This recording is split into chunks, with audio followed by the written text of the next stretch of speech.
वाला बाबा बनाया। कमोबेश भाजपा ने फिर से एक बार फिर उसी योजना पर दांव खेला है और प्रदेश के 42 लाख परिवारों को 1 रुपए प्रति किलो चावल देने की योजना लागू करने की बात घोषणा पत्र में की गई है। भाजपा अपने घोषणा पत्र में समाज के सभी वर्ग को साधने की कोशिश करती हुई नजर आती है।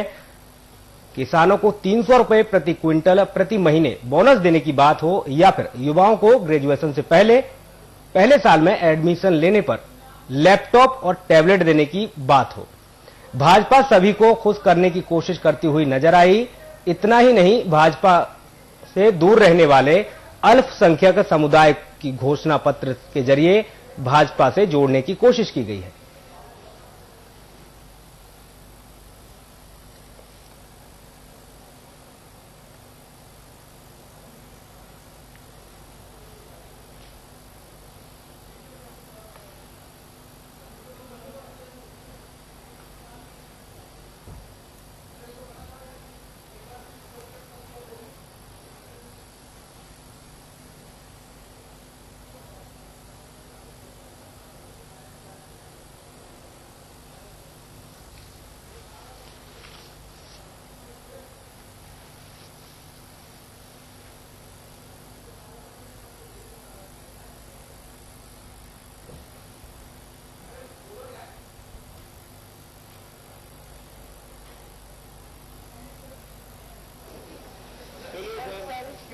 छत्तीसगढ़ की हम बात कर रहे हैं। जिस तरीके से भारतीय जनता पार्टी ने अपना चुनावी घोषणा पत्र जारी किया है, हर समुदाय के लिए उसमें कुछ न कुछ रखा गया है। कुल मिलाकर भाजपा को जो पिटारा है, उसने एक बार फिर से उन जनता की उम्मीदों को बांधा है।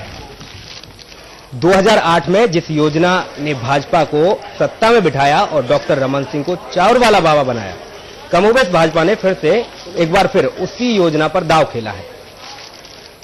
प्रदेश के 42 लाख परिवारों को 1 रुपए प्रति किलो योजना के तहत चावल देने की बात की गई है।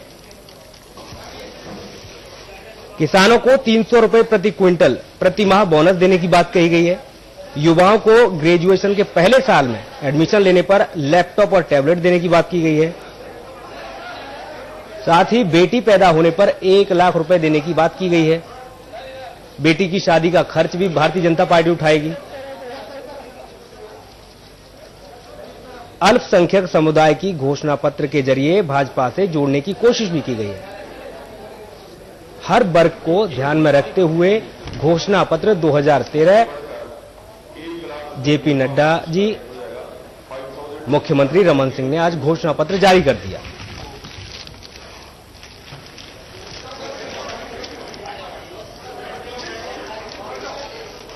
मदरसे में आधुनिक शिक्षा पर जोर और मदरसे का उन्नयन एवं कंप्यूटरीकरण, कब्रिस्तानों का सुव्यवस्थित विकास, गरीबी रेखा से नीचे आने वाले अल्पसंख्यक समुदाय के विकास के लिए चरणबद्ध कार्यक्रम, गरीबी रेखा से नीचे जीवन पालन करने वाले अल्पसंख्यक समुदाय के लोगों को व्यवसाय एवं उद्योग के लिए सस्ते दर पर ऋण उपलब्ध कराने की सुविधा।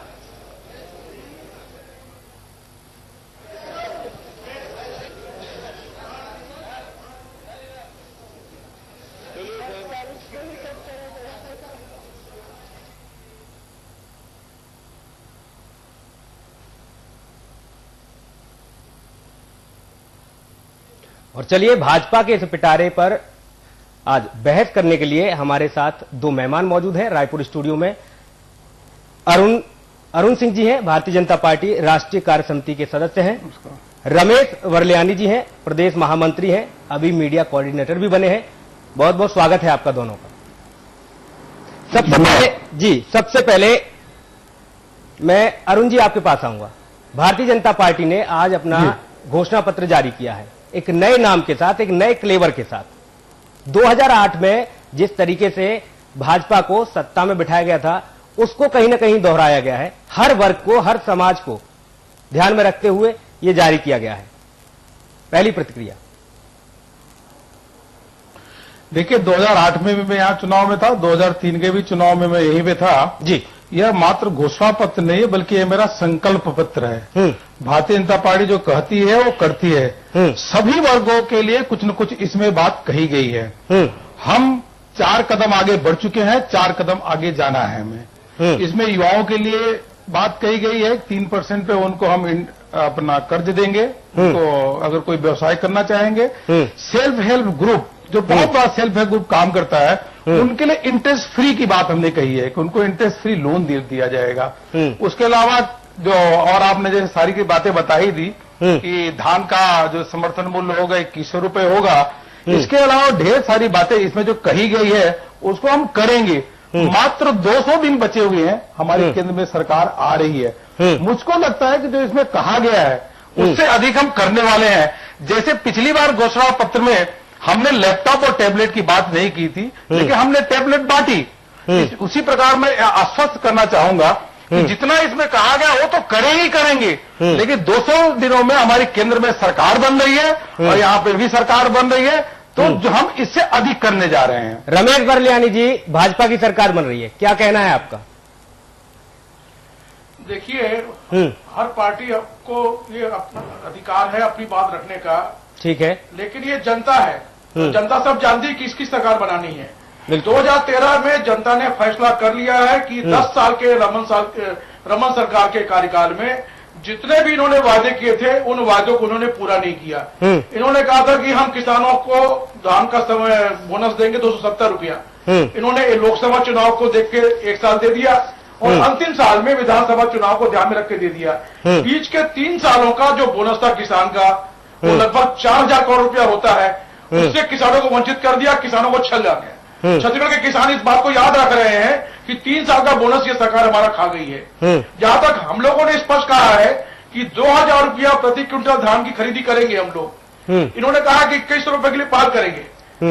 हमारा स्पष्ट कहना है कि केंद्र के से जो भी समर्थन मूल्य तय होगा और हमारे 2000 के बीच में जो अंतर होगा, वो अंतर की राशि को सब्सिडी के रूप में, बोनस के रूप में हमारी कांग्रेस पार्टी की जो सरकार आ रही है वो तय करेगी।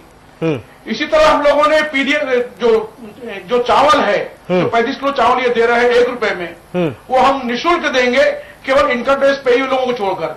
मैं यहाँ बताना चाहूंगा कि ये जो चावल है राज्य सरकार दे रही है अभी 2 रुपए में, आजकल आगे चल के 1 रुपए में देगी। ये चावल केंद्र सरकार इनको देती है 3 रुपए में और केंद्र सरकार खरीदती है 21 रुपए में, तो 19 रुपए की सब्सिडी देती है यूपीए सरकार जी, और रमन सरकार सब्सिडी देती है मात्र 2 रुपए की जी। तो किसकी पार पर यह हो रहा है जी? ये सब यूपीए सरकार की देन है जिसका लाभ राज्य की भाजपा सरकार उठा रही है जी। इसलिए हम लोगों ने तय किया कि 35 किलो चावल हम लोग निःशुल्क देंगे लोगों को जी। देखिए, हम लोग बेरोजगार नौजवानों के लिए जो बेकारी भत्ता है उसको बढ़ाने जा रहे हैं। यहाँ पर नौकरियों के अनेक पद रिक्त हैं, सरकारी कार्यालयों में अब वर्क कल्चर खत्म हो चुका है जी। जितना बैकलॉग है उसको भरने का काम करेंगे, युवाओं के सपने पूरा करेंगे, उनको रोजगार देने का। कॉलेज के नौजवानों के लिए हम लोगों ने योजना, स्वरोजगार के लिए हम लोगों ने ऋण देने की व्यवस्था की हुई है जी। हम लोगों ने स्वास्थ्य के लिए, जो आदिवासी अंचल में स्वास्थ्य सेवाओं के नहीं रहने से लोग मौत के शिकार होते हैं, उनके लिए एयर एम्बुलेंस की व्यवस्था की है। ऐसी अनेक योजनाएं हैं जो जनता के हर वर्ग को ध्यान में रख के हम लोगों ने की है जी। और हमारी घोषणा पत्र के आधार पर ही 2 दिन बाद हमारे घोषणा पत्र की हूबहू नकल भारतीय जनता पार्टी की घोषणा पत्र में दिखाई देती है जी। अरुण जी, कांग्रेस फ्री में चावल देगी, आप 1 रुपए किलो देंगे, 1 रुपए प्रति किलो देंगे, कांग्रेस फ्री में चावल दे रही है। मेरा हम लोगों का मानना है कि फ्री में कोई चीज नहीं मिलनी चाहिए।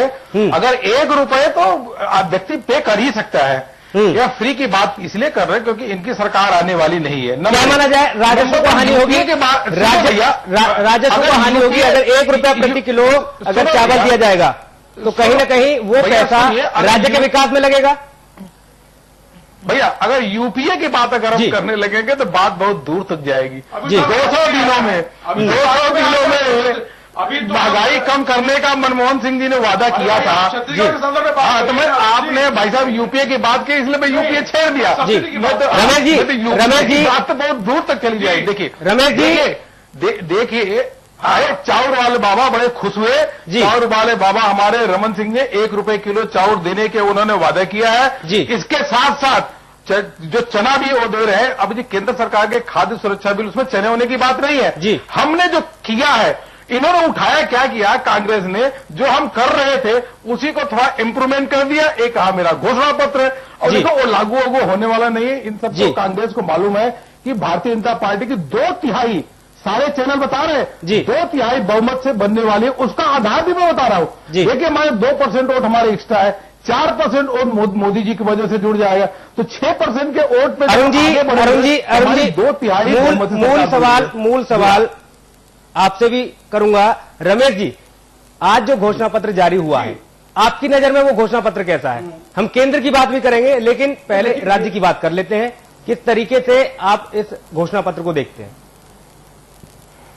देखिए, मैं केंद्र वाली बात कर ही नहीं रहा हूं, क्योंकि ये राज्य के चुनाव हैं। राज्य के मुद्दे अलग होते हैं, केंद्र के मुद्दे अलग होते हैं। जी, मेरी राय में रमन सरकार को, ये भारतीय जनता पार्टी के नेताओं को इस बात की जानकारी हो चुकी है कि प्रदेश की जनता बदलाव चाहती है। भारतीय जनता पार्टी और कांग्रेस के वोट में मात्र 1.72% का फर्क था, और 10 सालों में जो इनका कुशासन और भ्रष्टाचार है, जिसके चलते जनता का इनसे मोह भंग हो चुका है। इसलिए ये प्रायोजित सर्वे के माध्यम से, एक आईबीएस ने सर्वे नहीं दिया कि इनको 71 सीट मिल रही है, और 7 दिन में एबीपी का सर्वे आता है कि इनको 60 मिल रही है। 10 दिन में 10 सीटें कम हो गई जी। तो ये सर्वे केवल रमन सरकार के जो जनाधार खसक रहा है, उसको संभालने के लिए इस तरह के प्रायोजित सर्वे की रिपोर्ट आती है। मैं यहां बताना चाहूंगा कि इन सर्वेक्षणों का जो हाल है, वो हम लोगों ने पंजाब में देखा है, हम लोगों ने अटल जी के सरकार के समय देखा है। जनता का मूड अलग होता है, बदलाव चाहती है, और हमें विश्वास है कि जनता के बदलाव में रमन सरकार का जाना सुनिश्चित है। सारे देश के सारे सर्वे भारतीय जनता पार्टी को, चाहे छत्तीसगढ़ हो, चाहे मध्य प्रदेश हो, चाहे दिल्ली हो जी, और चाहे राजस्थान हो, भारतीय जनता पार्टी को आगे दिखा रहे हैं, कांग्रेस को पीछे दिखा रहे हैं। बात सर्वे की नहीं हो रही है, बात सर्वे की नहीं हो रही है। आज जो घोषणा पत्र जारी किया गया, आज हम उस पर बात कर रहे हैं।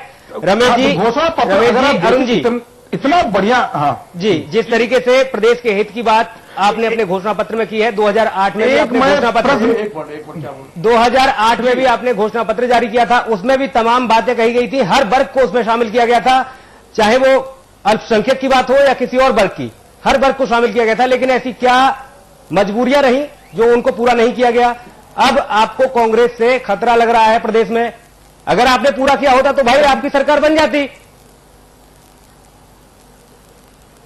नहीं, किसकी बात है? हम मेरे से पूछ रहे हैं? मैं आपसे पूछ रहा हूं अरुण जी। हाँ, तो 2008 में हमने किया, तभी तुम्हारी सरकार बनी है, दोबारा फिर बन रही है। हमने तो अपनी 2008 में हमारा संकल्प था हमारा। लेकिन हाँ, क्या माना जाए कि वो सारे मुद्दे, सारे जो वादे किए थे आपने, वो धरातल पर उतरे? अरे भैया, मैं आपको बता, जो वादा किया था उससे अधिक हमने किया। फिर तो आपको निश्चिंत हो जाइए आप, फिर तो आप निश्चिंत हो जाइए। सुन तो ले भैया जी, हमने लैपटॉप और टैबलेट की बात तो नहीं की थी, लेकिन लैपटॉप टैबलेट भी हमने दिया जी। धान का समर्थन मूल्य केंद्र सरकार 1350 तय करती है। चलिए, कृषि मंत्री वहां पे, चलिए, समय का अभाव है, समय का अभाव है। एक भी आत्महत्या नहीं हुई, जबकि महाराष्ट्र देख लीजिए जी, समय का अभाव है। अभी खुश है आप दोनों मेहमान हमारे साथ जुड़े, अरुण जी, रमेश बरेलियानी जी, आप दोनों मेहमान जुड़े, बहुत बहुत शुक्रिया आपका।